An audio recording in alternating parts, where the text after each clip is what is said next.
Welcome to a post-match reaction. We've just been stood inside the London Stadium for 210 minutes of the most boring shite I've ever seen. West Ham 1, Shrewsbury 0, 0-0 at Don't full take that time. goal away from us. No.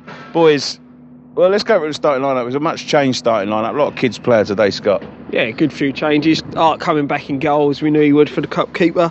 Back three of Burke, Bonner, and it's back four, wasn't it? It was tough to see how we lined up. Byram on the right, good to see him back. Masuaku on the left. Midfield, Obiang, Oxford, Lanzini, Cullen, Ayew, and Martinez up top. God, lots of changes. Lots of changes. Brian, the players that did play, first team, and I'm not going to pick too much on the kids. They weren't very good, were they? Nah, I mean, Andre Ayew tonight was poor. Like it's the kids coming in. I thought Cullen had a really good game. Lanzini was probably the only bright spark out there for us, really, wanting the ball all the time. Reece Oxford, for me, it's his first game back. Creaky door. WD-40 on that. Trap door. No, but yeah, like Reece Oxford coming back. Like I said, it's his first game. Cullen looked comfortable, wanting the ball all the time. Martinez, a lot of running. But yeah, for me, Andre Ayew, these are the games where he's got to sort of put in a shift. Yeah, step up, because we didn't really need Lanzini playing 180 minutes tonight, or 210, whatever it was. We don't need that. How many minutes did they play? 120 minutes, wasn't it? 120 minutes. I'm saying 210th minute. You know why? Over 2 games. Because we're thinking over the 2 games. But yeah, 120 minutes tonight. And I got to that point where I was thinking, I just want penalties now, because it's just saying, like, you've waited this long, you might as well just have a penalty shootout. Yeah, I said that in one of the fan cams. I thought to myself, when you get to 28 minutes or something, I think to myself, Jesus Christ, penalty shootout, get the blood flowing a little bit. Yeah. But look, I thought some of the kids today were very impressed. I thought Cullen, he looks like to me, the 2 games he's played. You know what I'm really impressed by him? He's not afraid to get his head down. You know what I mean? He got his teeth knocked out in the last game and he's still putting his head in. He reminds me a little bit of Jack Wilshere. The way he plays, the size of him, just he's scrappy, he likes to get stuck in, and he's going to be a sort of ideal replacement for Noble. So to have him around Noble for the rest of the season and next season as well, I think it would be good for him. Would you stick him in the first team or in around the first team? If I was him, I mean, he can only play for us or Bolton now for the rest of the season. So he's either got a choice: go back to Bolton and play there, or stay here and be surrounded by players like Noble, Nautovic, Zabaleta, experienced players, and he'll probably be on the bench for a few games. And if we move up the table after a few wins, get a bit comfortable, you'll probably see a lot more of him. That's it. No, he's got to take. For me, out of all the youngsters, he's been given the opportunity in both these games, and he's took the chance, and he's took it by the scruff of the neck, and he was one of the better players in both fixtures. Well, I was saying to you earlier, I think sometimes when you see the kids, it's a bit of it can be a bit of a false dawn, because they get chucked in with all the other kids. Now, when he came and played a game with the first team against Juventus a couple of years ago, I thought he was the best player on the pitch. Man of the match. Yeah. But I'd like to see him more in and more, just match day squads, getting him on for the last 20 minutes, because I don't think the kids let anyone down, and I don't think he will let anyone down. So like I said to you during the game, if we can get a couple more wins under our belt, push ourselves up the table, blood him, bring him in, see what he's like in a Premier League side with the Premier League players up, around him and up against him. So he can't do any worse than some of our players. Ayew was awful, Czech was awful in the last game. So you can't tell me Cullen over these 2 games doesn't deserve a chance in the Premier League. I think he deserves at least a go. It's a big step up though, playing Premiership football. Yeah, but you're never going to get used to it. No, that's what I'm saying. So you're right to just bed him in slowly. Don't just chuck him in there and expect, because you know what our fans can be like. They love him 1 minute and then a couple of bad touches and they're on his back. So, but look, like I said, you put him in now with people like Reece Burke as well. He should stay here as well, and they should get experience. They play the under-23 football and be involved in the first team squad, because they're good players to bring on. And that's it. They're hungry for a game, aren't they? And when you're down in the dumps, all right, we're not down there at the minute, but we're still a couple of defeats away. I said, couple more wins, start bringing them in, give them games, give them the experience, because it's the future. You've got Ginge getting. I've heard question. So Burke, perfect cover. Oxford again, put him at the back, stop playing him centre. One of the big things today, and Nautovic has been playing up front, obviously, but we're going into a game with Tony Martinez, only striker. That's nothing against Tony Martinez. But where are the rest? Where are they all? Well, Sacco's injured. Carroll's injured apparently. Hernandez went home sick yesterday. I think that's about it. Who else we got? Sick. Yeah.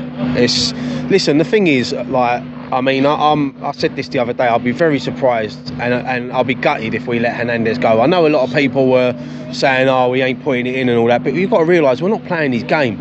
A player like that, we should be building a squad and a midfield around to play his game on the floor. You can't lump it up to him. He's what, 5'6", 5'7". He's not Andy Carroll. And Andy Carroll rumours today that apparently he's going Chelsea and they're looking to do a swap deal. But do you know what? If I was the club, I'd say, all right, swap him for Batshuayi for the rest of the season. We'll loan you him. We take him. Fair enough.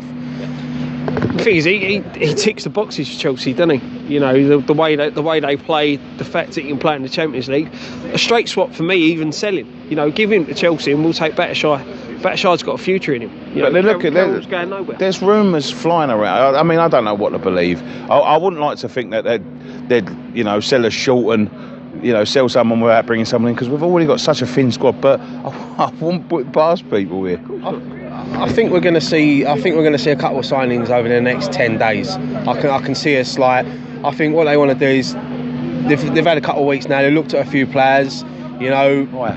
They've had a couple of months. No, mate. I know that, and they have got targets lined up. We've admitted we've put bids in, and they've, like always, they're short, they're undervalued. So, what it's like for me today, I see that. But when you're in that desperate, this is the thing that annoys me about this regime here. When you're in this desperate situation, yeah, don't undervalue players. Don't go in with bids short of what they value them at. I know you're looking for value for money, but at the end of the day, would you pay? Honestly, would you pay 15 to 20 million for Harry Arter at Bournemouth? No, I know what you're. I know what you're saying. But I know what you're saying. But look higher and pay the money for a good quality player, someone that you know is going to work out, someone that you know is going to give you everything. Our fans are on Twitter and they're saying, "Oh, we should be signing Dendoncker. We should go ahead and pull out all stops." 3 weeks ago, they probably never even heard of him, mate. We're just so desperate to sign players. Anyone we're linked with now, we just want to bring them in. Got to sign them. I mean, this Russian striker as well, Smolov, whatever his name is. I mean, I've never really heard of him before. He's got. I think I had that with Coke at the party. Yeah, he's got a good goal scorer in Russia. He had a good goal scoring record in Russia. And this transfer, this window, it's a difficult one because no one wants to sell unless they bring someone in. That's apparently what the problem with the Shelby deal is. Newcastle. But the thing is, right? We go round in a cycle. Yeah. Do it in the summer. We didn't do it in the summer. Oh no, we missed them. That's why. When it starts to go tits up, and we're a bit more comfortable after the weekend's win than we have been. But when it starts to go tits up, that's why you have to, that's why this January window is so what's the word?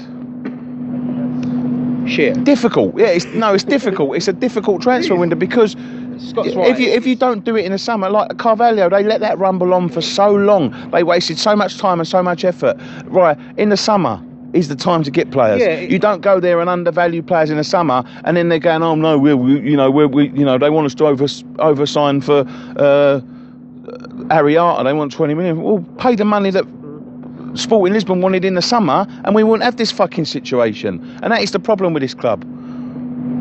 Look at his hair again. Look. No, listen, mate. You're right. Look, we all want to go out, but Scott's right. In January, it's like buying a house with a chain. You got to sell on the feet. You got one club's got to sell one to bring one in. It goes round the circle. But look, I think within the next 10 days, we'll have at least 2 signings in here. And I think if we've got a fully fit squad, a couple of decent signings. We need people to improve the squad, the team. Yeah, we don't need squad players. Like I'm looking at these like £2 million players, and like someone was talking about Jack Rodwell today.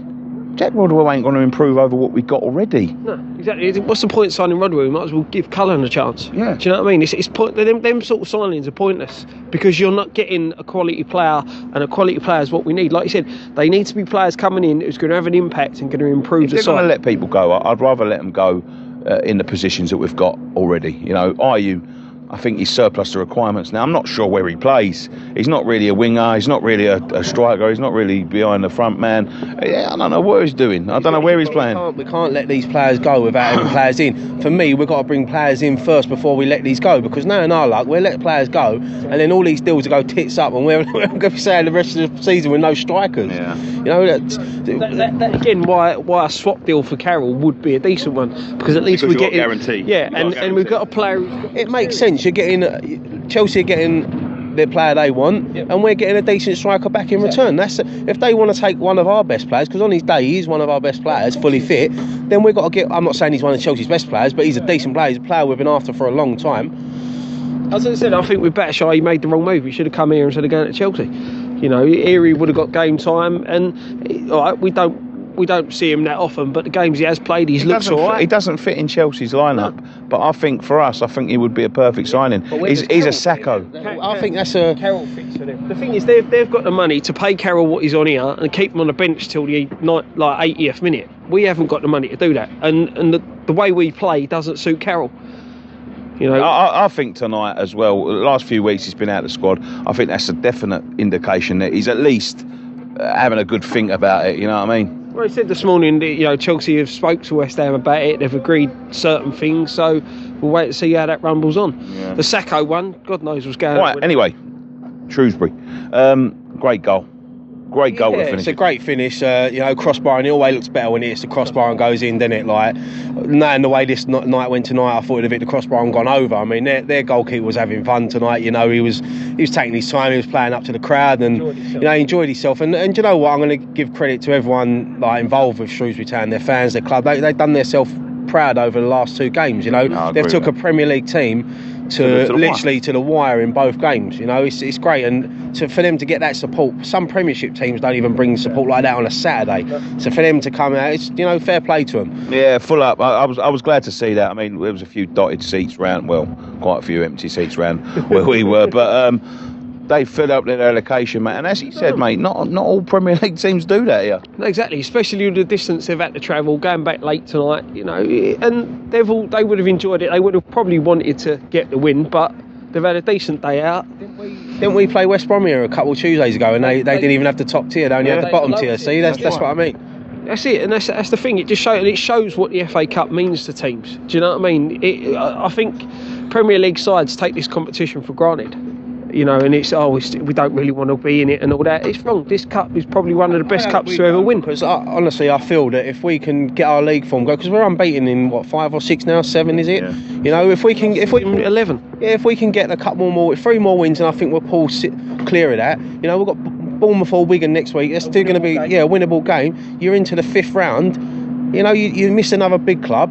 You're talking about quarterfinals, and then you can start dreaming. You know, you start thinking like, can we go all the way? You never know. The way this season's gone, it wouldn't surprise me if we end up getting to the final. We got to the quarterfinals of the League Cup. You know, decent performance out. We would have made it to the semis, so we can go far in this competition. And I said, it's a good bit of confidence for the lads if we can get players in, start blooding the youth a bit more, get the wins. You know, and. Winning breeds confidence. Confidence breeds winning. Right, I need to leave because I can't feel my face. Thank you very much for joining us on this edition of West Ham Fan TV's post-match reaction.